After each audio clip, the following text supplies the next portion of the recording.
All right, let's just jump right in. We all get them, right? Those amazing light bulb ideas that feel like they could change everything. But how many of those actually happen?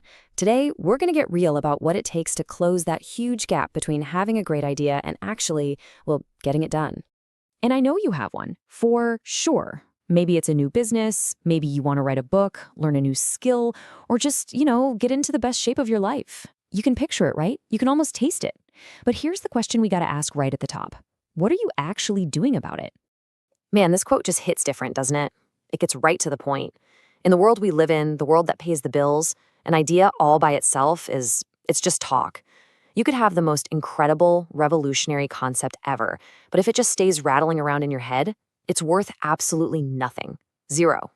And that's really the bottom line, isn't it? The thing that separates a dreamer from a doer? It's not about who has the better ideas. It's all about who has the better discipline. Without that relentless, almost stubborn drive to execute, that brilliant idea of yours is, let's be honest, worthless. So, how do we get that discipline?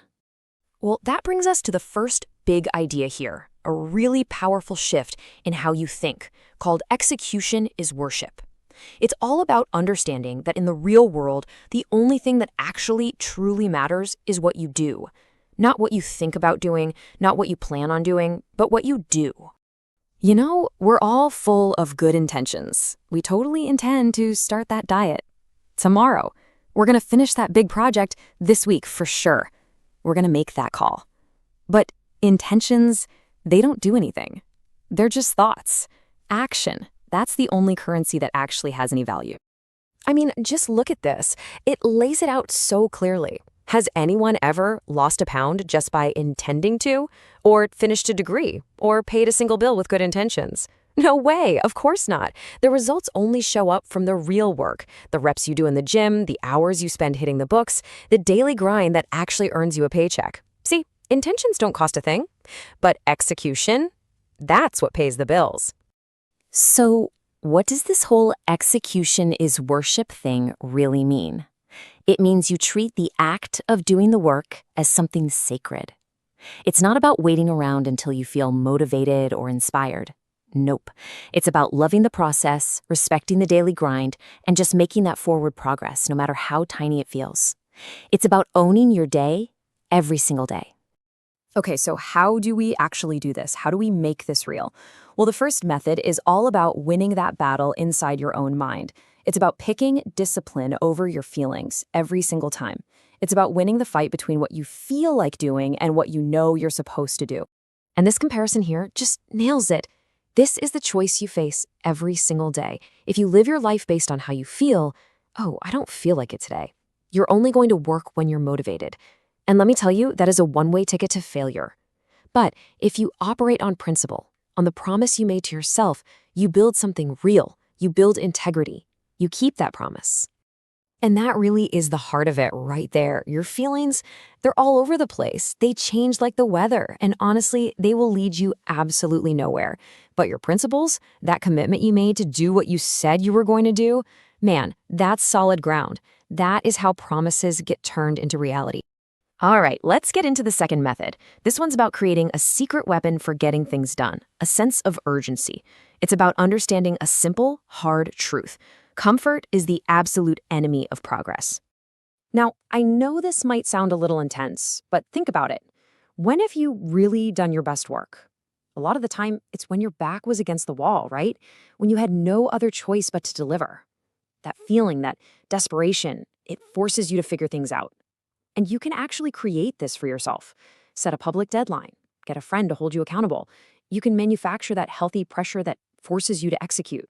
So what this all boils down to is your own internal standard. What do you expect from yourself? Are you the person who does a little bit of work and then pats themselves on the back thinking you deserve to be winning? Or are you the person who works as hard as they possibly can and still worries if they could have done more? That hunger, that self-imposed urgency, that is the difference between being good and being truly great.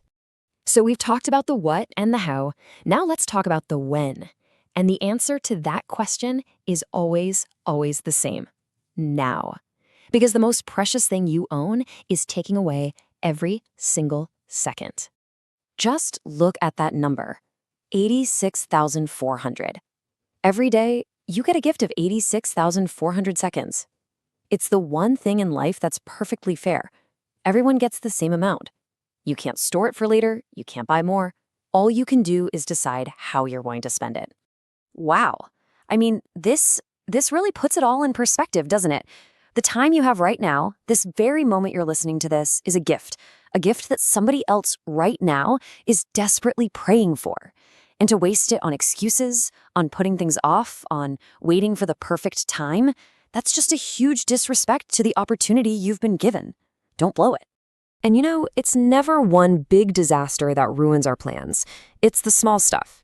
It's this slow erosion caused by these teeny tiny decisions we make all day, every day.